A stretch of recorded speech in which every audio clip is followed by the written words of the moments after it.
So basically, to sum up this experience in general, I decided to come to a bar that I know when I'm feeling a little bit loopy and things are going strange, if I come here, I tend to run into strange people.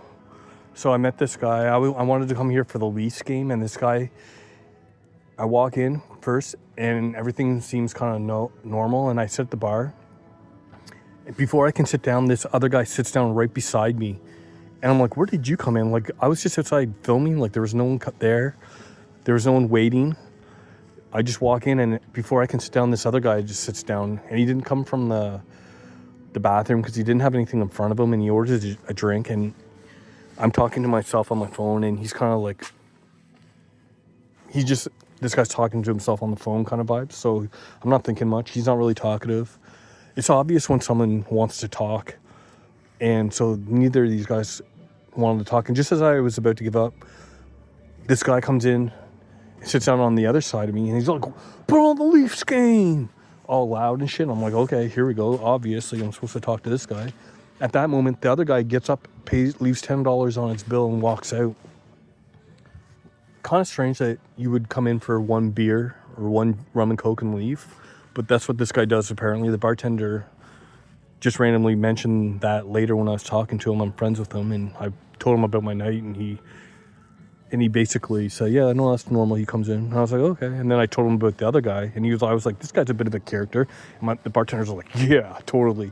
And then we had a good, discussion about him, and I talked about the weird things that he did, and he was showing me fake movies, and also now I know that Stranger Things 5 is coming out, something I didn't know about. I thought there was only 4 seasons, and then he showed me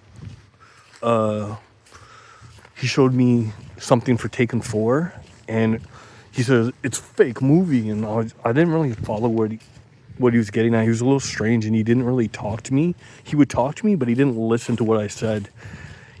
He was trying to get the bartender's attention, which is common here because the bartender is a great guy. But he was too busy to talk to this guy, so the bartender was doing the same thing that this guy was doing to me. He would say something to the bartender, and the bartender would walk away, and he'd go, oh, I guess you didn't hear me. And then when I said something to him, he would just ignore what I said, and then I had to really pick this guy's brain for information.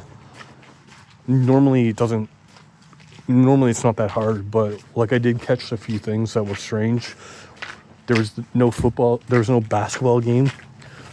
Like I said, sometimes things are just a little different and a little odd.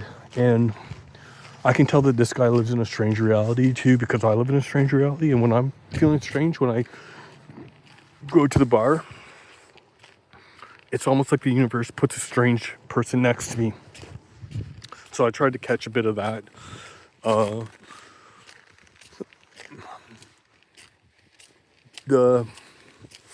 So basically that's all I'm going to talk about now for that evening. And it was just really interesting because I didn't catch anything that was really significant, other than the guy was a unique guy and he ignored me and he wanted attention from everybody except for me.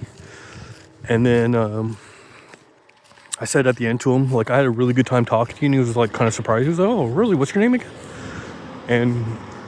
But he wanted nothing to do with me and everything to do with the bartender. And eventually he got the confirmation when the bar died down. But just really interesting guy, but also kind of a strange experience that I can chalk up. And then when you just add these experiences on top of each other, that's when it becomes weird. These experiences on an individual basis, if you were to look at, there's nothing really kind of weird about it, but it's when you bring in the fact that every single day you meet a lunatic. Then at some point you go, what is going on? But if you see a lunatic once a month, you're just like, oh, it's that time of month again. So it's just really interesting how certain people... Oh, shit, I have someone on YouTube there. I'm basically just describing my night. I caught some weird some weird interactions with this guy at the bar that I was trying to film some schizophrenic talking that I was wondering if they were hallucinations, so I went to the bar where I could like film, and these hallucinations were not in my head. They were real, but the guy was unique. So like I was saying, I don't know if you heard this, but when I'm feeling loopy and I go out to a public place, for some reason I attract loopy people. So like if I wanted to go to the bar to watch the Leafs play, and this guy just came in and was like, put on the Leafs game. Meanwhile, I already knew that the game was not going to work. So it's just like a confirmation, like, okay, this is the guy I got to talk to and see what I can learn from him. And he said shit like, oh, I'm crazy, fucking this and that. And I was like, okay, I'm crazy too. But I'm like, me three. Because the bartender was like, me too. And it was just really interesting. So like, I'm just basically, I got my other video because with schizophrenia, it's hard to capture these weird experiences we have. It's almost like the dark matter in the universe doesn't want to be caught. So like, you know, like your app stops working, or you accidentally hit pause when you didn't think you did, and you talk and you think you caught something, and then you go back to play back and you only have 2 minutes of what you thought was 10 minutes. So it's just really hard. So I'm just trying to catch as many things and then talk about it. And like I said, I'm just on this video now where I was